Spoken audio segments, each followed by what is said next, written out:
Assalamualaikum warahmatullahi wabarakatuh. Alhamdulillah wassalatu wassalamu ala Rasulillah wala haula wala quwata illa billah amma ba'du. Bertemu lagi di channel Ilmu Tajwid, channel untuk belajar ilmu tajwid. Kali ini kita akan belajar tentang contoh soal ilmu tajwid ya, dalam bacaan idhar. Idhar ini dalam ilmu tajwid ada 3 ya. Idhar halki, itu termasuk hukum nun sukun dan tanwin. Idhar syafawi, yaitu termasuk hukum mim sukun.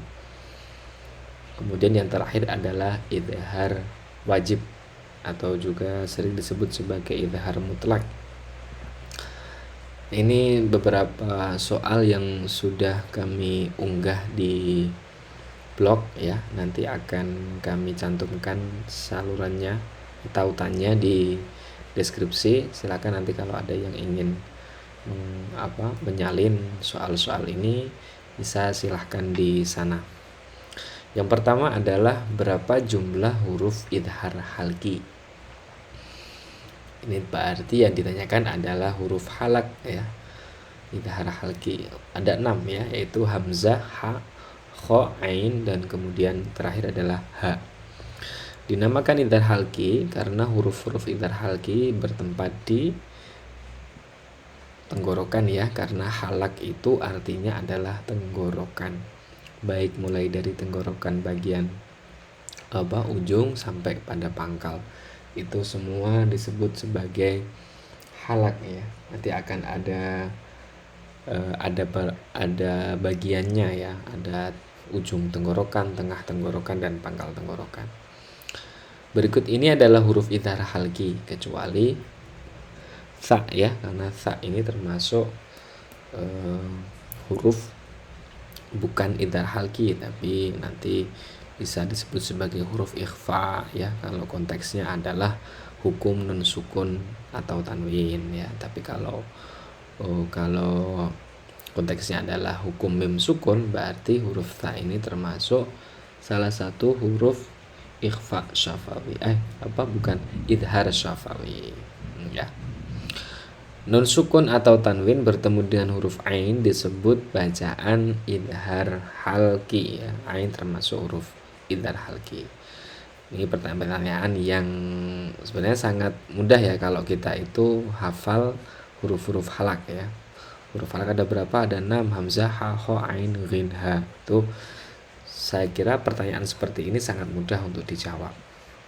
Nun sukun atau tanwin bertemu dengan huruf ain, bacaan idhar halki. Nun sukun atau tanwin bertemu dengan huruf ha, sama, yaitu idhar halki, karena ha termasuk huruf idhar, huruf halak ya.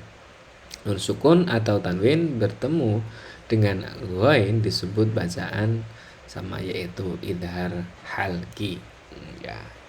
Yang kedua yaitu contoh-contoh soal bacaan idhar syafawi. Ini termasuk hukum mim sukun ya.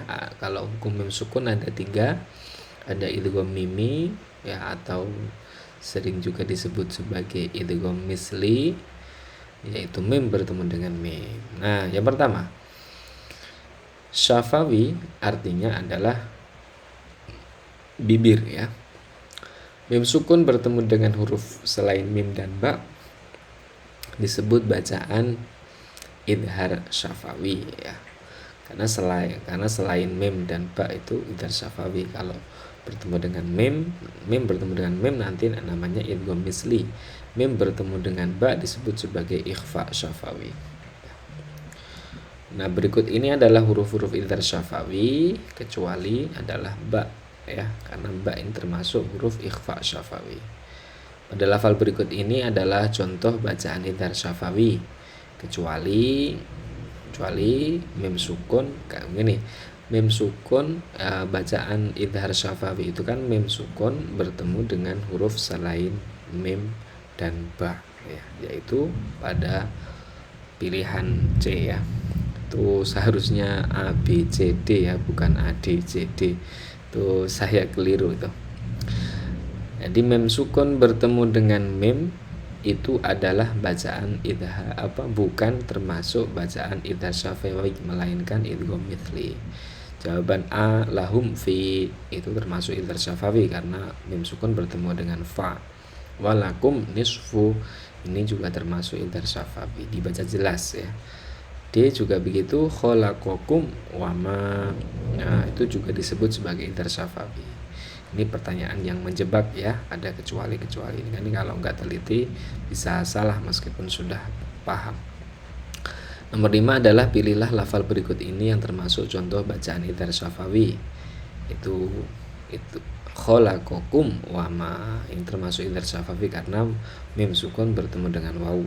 Jawaban pertama tentu salah karena nun sukun bertemu lam, itu termasuk bacaan idgham bila gunnah.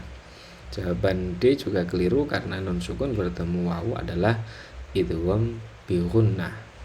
Lafal bismillahi itu juga bukan termasuk bacaan idhar syafawi. Nah, ini tentang idhar mutlak atau idhar wajib. Jadi nun sukun kalau bertemu wawu atau nun dalam satu kalimat disebut bacaan idhar wajib ya. Jadi kalau ada nun sukun bertemu dengan wawu atau nun dalam satu kalimat disebut sebagai idhar wajib. Nama lain dari idhar wajib adalah idhar mutlak ya. Meskipun nanti juga ada yang menyebutnya sebagai idhar hakiki. Idhar hakiki ya. Idhar secara hakikatnya gitu. Beda-beda ya. Jadi kalau ada yang berbeda gitu tidak usah bingung karena itu hanya persoalan nama. 3, lafal ad-dunya adalah contoh bacaan idhar wajib ya. Nun sukun bertemu ya dalam satu kalimat. Kinwanun termasuk juga idhar wajib karena nun sukun bertemu wawu di dalam satu kalimat. Kalau di lain kalimat namanya idgham bi gunnah. Pada lafal sinwanun terdapat bacaan sama ya, idhar wajib. Idhar wajib atau idhar mutlak ini di dalam Al-Quran cuma ada 4 ya. Itu lafal ad-dunya, yang kedua adalah bunyanun, qinwanun, dan sinwanun. Hanya ada 4 itu. Selain itu tidak ada nun sukun yang bertemu dengan wawu atau ya di dalam satu kalimat. Oke, sekian dulu terkait contoh soal latihan ilmu tajwid dalam hal idhar. Semoga ini bisa bermanfaat. Kalau ada pertanyaan silahkan cantumkan di kolom komentar. Terima kasih. Assalamualaikum warahmatullahi wabarakatuh.